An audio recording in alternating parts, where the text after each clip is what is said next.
কোন কোন ইস্যু নিয়ে এবারে আপনি পাণ্ডবেশ্বরের নির্বাচনী ময়দানে নেমেছেন?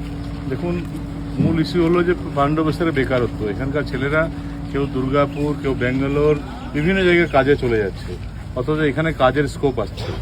জ্ঞানওয়েল আছে, আরও বিভিন্ন কলকারখানা আছে যেখানে খুব সহজে এখানকার ছেলেদেরকে কাজ দেওয়া যায়, কিন্তু ছেলেরা কাজ পাচ্ছে না। পড়াশোনা শেষ করার পর তাদেরকে বাইরে চলে যেতে হচ্ছে, পরিবার থেকে দূরে থাকতে হচ্ছে। সেটা মূলত আমরা তুলে ধরছি আগামী দিনে, যাতে তাদের কর্মসংস্থানের ব্যবস্থা এখানে করা যায়। আর তৃণমূল কংগ্রেসের নেতারা মানুষের ব্যক্তিগত অধিকার কেড়ে নিয়েছে, ব্যক্তিগত স্বাধীনতা কেড়ে নিয়েছে। কে কার সঙ্গে বন্ধুত্ব করবে সেটা তৃণমূল কংগ্রেস ঠিক করে দিচ্ছে, কে কোথায় ক্লাব সংগঠন করবে সেখানে ওদের আপত্তি, কে বিয়ে বাড়িতে কাকে নেমন্তন্ন করবে সেখানে ওদের আপত্তি। পানীয় জলের অবস্থা দেখুন, পাশেই আমাদের অজয় নদী, অজয় নদী থেকে বালি পাওয়া যায় কিন্তু পানীয় জল পাওয়া যাচ্ছে। এই সবটাই আমরা মানুষের সামনে তুলে ধরছি। দুর্নীতি তো আছেই, পঞ্চায়েতের দুর্নীতি তো আছে, সবটাই মানুষের সামনে তুলে ধরছি। আর মায়েদের বোনেদের জন্য বিজেপি যে ঘোষণা করেছে যে প্রত্যেক মাসে 3,000 টাকা করে দেওয়া হবে, সেটাও মায়েদের বোনেদেরকে আমরা বলছি যে 1500-1700 টাকা আর কিছু হয় না, তাদের তোমাদের জন্য 3,000 টাকা মোদিজি দেবেন। মোদিজিকে সমর্থন করো যাতে এই 3,000 টাকা তাদেরকে আমরা পৌঁছে দিতে পারি। এছাড়া এই যে পাণ্ডবেশ্বরের উন্নয়নটা কতটা আপনার? দেখুন, উন্নয়ন তো একদমই হয়নি বলতে গেলে। উন্নয়ন হয়েছে তৃণমূল কংগ্রেস নেতাদের উন্নয়ন হয়েছে। যারা আগে মোটরসাইকেলে চাপতো তারা এখন স্করপিওতে ঘুরছে, যারা স্করপিওতে ঘুরতো তারা আরও দামি গাড়িতে ঘুরছে, মোটা মোটা সোনার চেন পরে ঘুরে বেড়াচ্ছে। নমিনেশন করতে গিয়ে দেখবেন যে 1,000-2,000 লোকের মিছিল, আবার নমিনেশন করতে গিয়ে 20 লাখ টাকা খরচ হয়েছে, কিন্তু একটা লোকের ওষুধের জন্য 1,000 টাকা দরকার আছে, সেটা কেউ পাচ্ছে না। চিকিৎসা ব্যবস্থা বেহাল অবস্থা। এখানে যদি কোনো রাত্রে অসুখ হয়, দুর্গাপুর ছাড়া অন্য কোনো উপায় নেই। অন্তত 20টা এমন পেশেন্ট আমি দেখাতে পারবো যে হসপিটালে যাওয়ার পর বলেছে ও আর একটু আগে এলেই বেঁচে যেত। তো চিকিৎসার অভাবে মানুষ মারা যাচ্ছে, সেদিকে মন নয়। নিজের ব্যক্তিগত কি বলবো পার্সোনালিটিকে কী করে আরও গ্লোরিফাই করা যায় সেদিকে এখানকার বিধায়ক তার সঙ্গে যারা আছে তাদের মতিগতি, তাদের মন।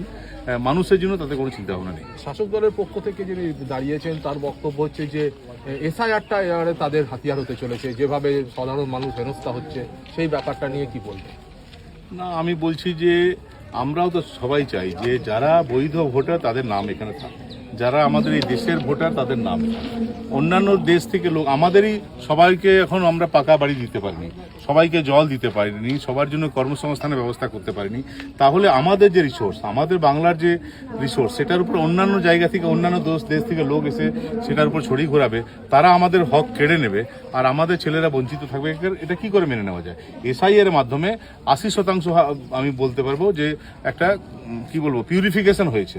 20% যেটা বাকি আছে সেটাও কাজ চলছে, সেটাও পিউরিফাই হয়ে যাবে। এবার আমাদের দেশে যারা নাগরিক, আমাদের দেশের রিসোর্সের উপর, এখানকার সম্পদের উপর তাদেরই অধিকার থাকবে, বাইরের লোকের অধিকার থাকবে না।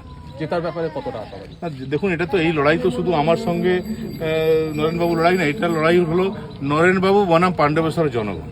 পাণ্ডবেশ্বরের জনগণের বিরুদ্ধে উনি জিহাদ ঘোষণা করেছেন, লড়াই ঘোষণা করেছেন। আর পাণ্ডবেশ্বরের জনগণ তো হারতে পারে না। স্বাভাবিকভাবে পাণ্ডবেশ্বরের জনগণ জিতবে এবং তাদের প্রতিনিধি হিসেবে আমি জিতবো। নরেনবাবু জিতেছিলেন, এবার গতবার কিভাবে জিতেছিলেন আপনারা জানেন। এসআইআর কারণে, এই কারণে ওনারা এত ছোট। গতবার অন্তত 20 থেকে 22,000, এখন 30,000 মতো গেছে। 30,000 মতন এমন লোক যারা এখানে, যাদের কোনো অস্তিত্ব নেই, যারা চলে গেছেন, তাদের ভোটার লিস্টে নাম ছিল। আর আমাদের সংগঠনের দুর্বলতা ছিল, আমরা বুঝতে পারিনি, সে ভোটগুলো উনি দিয়ে দিয়েছিলেন, 2,500-3,000 ভোটে কোনোভাবে ম্যানেজ করেছিলেন। এবার ওই নামগুলো বাদ গেছে, সেই কারণে ওনারা এত ছটফট। এছাড়া এই যে ওনার বক্তব্য হচ্ছে তিনি নাকি এখানকার ভূমিপুত্র, তিনি এখানে, আপনি নাকি বাইরে থেকে এসছেন, সেই ব্যাপারটাকে কিভাবে? আচ্ছা দেখুন, উনি যদি ভূমিপুত্র হন তাহলে সবাই কি করে, নিজের যেখানে ঘর সেখানে ঘর বাড়ি করে। তো তাহলে উনি দুর্গাপুরে ফ্ল্যাট করলেন কেন, আসানসোলে ফ্ল্যাট করলেন কেন, বাংলাতে একটা ঘর করতে পারতেন তো, এখানে 2 কাঠা জমি নিয়ে তো একটা ঘর করতে পারতেন। উনি যদি ভূমিপুত্র হন তাহলে এখানে স্থায়ীভাবে থাকবেন। তো এটা পাণ্ডবেশ্বরটা হলো ওনার অর্থ রোজগারের জায়গা, এখান থেকে কাঁড়ি কাঁড়ি টাকা কামাবো আর দুর্গাপুর আর আসানসোলে ফ্ল্যাটে গিয়ে ভরবো, এটাই উনি করেন। ভূমিপুত্র নিজেকে বলছেন, বলুন। ভূমিপুত্র এখানকার মানুষের মনের মধ্যে যারা জায়গা করেছে তারা ভূমিপুত্র।